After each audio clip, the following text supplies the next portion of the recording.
បាទបងប្អូនធ្លាប់តែឮគេថានៅតាមស្រុកស្រែជនបទរបស់យើងណាដាំបឺអត់ផ្លែ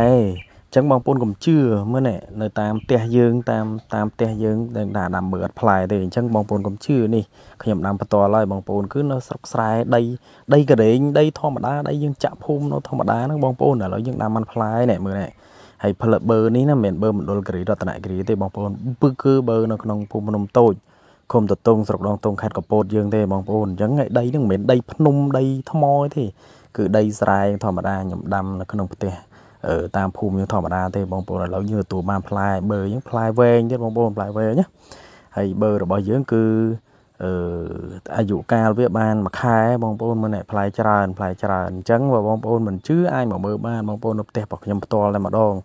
អញ្ចឹងបឺនេះគឺនឹងទទួលផលនៅក្នុងខែ4ហើយបងប្អូនអាចមកលេងបានអរគុណបងប្អូនវីដេអូយើងសម្រាប់ថ្ងៃហ្នឹងយើងមានតែប៉ុណ្្នឹងឯងអរគុណបងប្អូន